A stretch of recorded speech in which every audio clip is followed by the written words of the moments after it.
cara memperoleh supplier yang tepat. Pengalaman ini berdasarkan hasil yang kami pelajari dan beberapa hal yang sudah kami lakukan ketika kami mencari supplier dan kami mendevelop sebuah bisnis yang baru, dan dari situ kita bisa menemukan supplier. Namun hati-hati, tidak semua supplier yang ada di online itu baik. Bahkan tidak hanya yang di online, di offline juga tidak semuanya baik. Maka kita harus melakukan yang namanya tindakan seleksi yang tepat. Kita akan belajar bagaimana cara memperoleh atau memilih, memperoleh supplier yang tepat. Materi ini penting terutama buat teman-teman yang berperan atau berprofesi sebagai agen atau berprofesi sebagai distributor atau reseller. Bagaimana memperoleh supplier.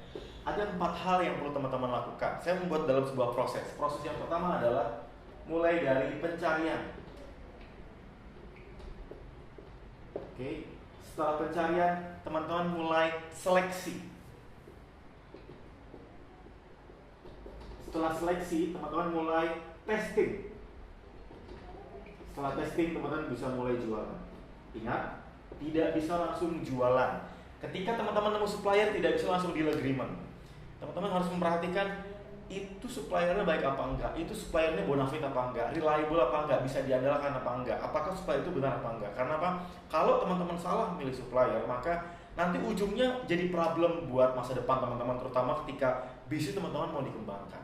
Saya bilang gini, kesuksesan suatu bisnis tidak harus teman-teman mengerjakan bisnis itu sendiri atau produksi sendiri. Asal teman-teman punya supplier atau tidak harus punya produk sendiri, supplier yang tepat, teman-teman bisa berkembang dengan melesat dengan cepat. Tinggal PR-nya adalah apakah teman-teman mempunyai supplier yang benar atau enggak. Nah, yang pertama kita belajar bagaimana mencari supplier yang tepat. Oke. Kita mulai dari pencarian dulu. Pencarian dari mana saja? Yang pertama teman-teman bisa melakukan pencarian mulai dari mana? Dari Google. Ini yang paling simpel. Googling dulu. Kalau teman-teman mau jualan baju anak, teman-teman cari produsen baju anak. Oke. Lalu muncul di Googling banyak sekali. Oke. Mulai banyak seperti itu. Nah, teman-teman mulai list. Jadi di list dari Google, di list, tak. List aja dulu. Nggak perlu diseleksi, nggak perlu dinilai. List aja dulu. Yang kedua, teman-teman bisa ikut expo atau pameran atau event atau seminar. Intinya teman-teman ikut expo. Dari sini banyak sekali produsen-produsen yang menjajakan atau membuka stand yang jualan atau yang mencari partner. Dari expo ini teman-teman bisa melakukan apa? Melakukan pendataan. Mana yang bagus, mana yang kira-kira cocok, mana yang bagus, mana yang cocok, mana yang bagus, mana yang cocok.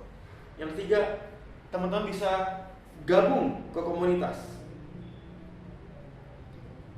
Komunitas apa? Komunitas yang segmented atau komunitas bisnis. Apalagi kalau teman-teman mau fokus berjualan fashion, maka teman-teman bisa fokus join komunitas fashion. Kalau teman-teman bergabung di komunitas TDA itu, saya dekat dengan teman-teman TDA itu di daerah Bandung, daerah Jakarta, Bekasi, itu ada komunitas TDA Fashion. Di sana tuh banyak sekali produsen-produsen fashion yang bisa teman-teman jadikan produsen, jadikan partner atau bersinergi dengan mereka. Itu teman-teman bisa mulai pendataan dari situ. Yang keempat, teman-teman bisa melakukan apa? Checking pencarian melalui sosial media atau Facebook. Yang paling banyak tuh Facebook. Oke, yang paling banyak Facebook. Itu bisa teman-teman lakukan. Ini yang kami lakukan. Jadi, kayak pendataan dari Google, Datalis, Expo, gabung komunitas. Nah, bagaimana mas caranya dari Facebook? Teman-teman bisa melakukan dari search-nya. Atau pakai postingan teman-teman sendiri. Apakah di sini ada supplier atau apakah di sini ada produsen baju anak? Teman-teman bisa lihat di sini. Bisa lihat dari postingannya, pasti ada yang komen-komen banyak, teman-teman bisa mulai pencarian. Nah, poin pertama pencarian hanya fokus ke pendataan saja. Teman-teman tidak perlu melakukan seleksi, karena tahap seleksi ada di tahap berikutnya. Setelah melakukan pendataan, teman-teman baru melakukan seleksi. Nah, berbicara mengenai seleksi, maka kita berbicara mengenai kriteria. Nah, kriteria ada 2. Ada kriteria utama, ada kriteria sampingan. Kalau bahasa simpelnya adalah kriteria primer, ini wajib. Kriteria sekunder. Apa saja kriteria primer? 1, produknya harus secara legal benar.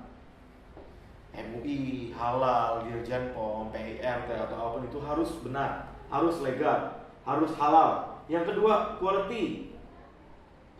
Kualitasnya harus baik. Teman-teman harus sudah bisa memulai memilih yang benar dan menyeleksi mereka. Yang ketiga, stoknya selalu ready, atau misalnya tidak harus ready setiap saat, tapi dia stoknya banyak. Jadi ketika teman-teman jualan kencang, stoknya juga bisa memenuhi ke permintaan teman-teman. Terus kalau sekunder apa saja? Misalnya ada binaan apa enggak, ada bonus enggak, ada reward enggak, fast respon apa enggak.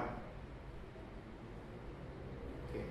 Jadi, nah ini seleksi, diseleksi. Apakah ini sudah oke?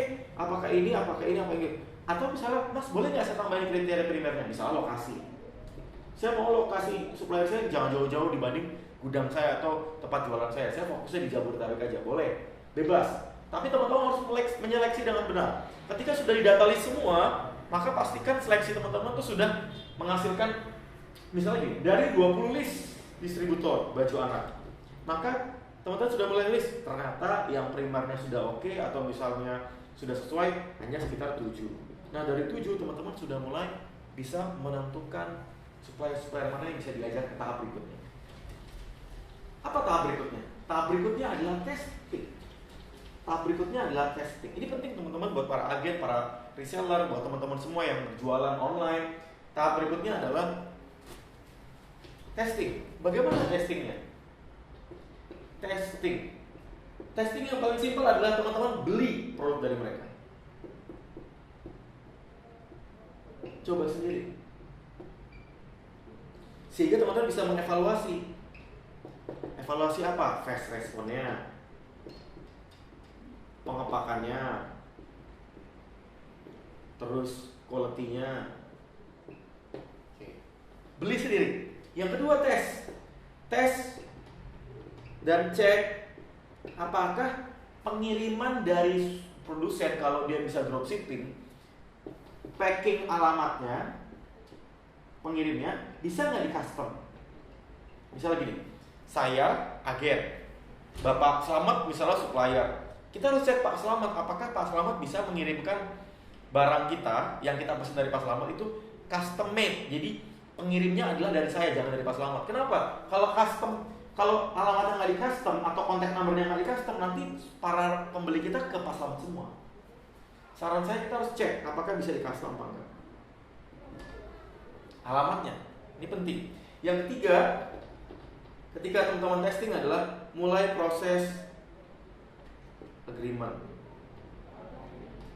evaluasi, dan dites selama apa? 1 bulan minimal. Jadi teman-teman mulai bikin agreementnya tertulis dulu. Habis itu teman-teman mulai bikin evaluasi tes 1 bulan. Apakah selama 1 bulan ini hal-hal yang sudah teman-teman lakukan persetujuan itu sudah dijalankan dengan baik dari kedua belah pihak, pihak saya, pihak supplier. Apakah misalnya fast respon kah, dokumennya udah jelas kah, legalnya, halalnya, packingnya, quality barangnya, layanan after salesnya atau apa, itu harus sesuai apa enggak. Baru setelah semuanya teman-teman ditentukan atau sudah testing, diseleksi, maka berikutnya adalah menentukan, decide supplier untuk jual. Ini perlu evaluasi nggak Mas? Tetap perlu. Kalau tadi yang pertama testing baru 1 bulan, ini testingnya bisa 3 sampai 6 bulan.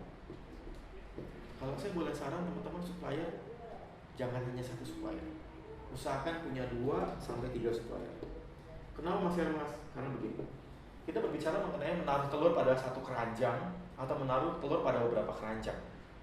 Just in case keranjang itu terjatuh, pecah semua, maka telur kita habis. Maka saran saya, teman-teman punya 2-3 supplier. Jadi ada keranjang telur di sini, telur di sini, telur di sini.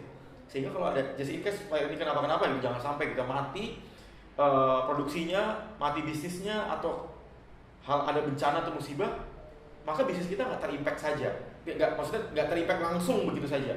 Tapi ada supplier ini bisa jadi backup. Nah ini perlu teman-teman tentukan. Teman-teman cek suppliernya 2-3. Mulai dari pencarian, mulai dari seleksi, mulai dari testing hingga akhirnya mendesain. Ini 4 poin penting untuk teman-teman menentukan supplier yang benar. ketika teman-teman jadi supplier, nanti teman-teman juga akhirnya mengetahui bahwa ini yang akan dites, ini akan dievaluasi. Maka jadilah supplier yang benar, jadilah produsen yang baik. Buat teman-teman yang agen, reseller, dropshipper atau distributor, cek, ini penting sekali buat teman-teman. Oke, saya mendorong teman-teman untuk bisa memahami dan melakukan poin-poin ini dengan baik. Semoga bermanfaat.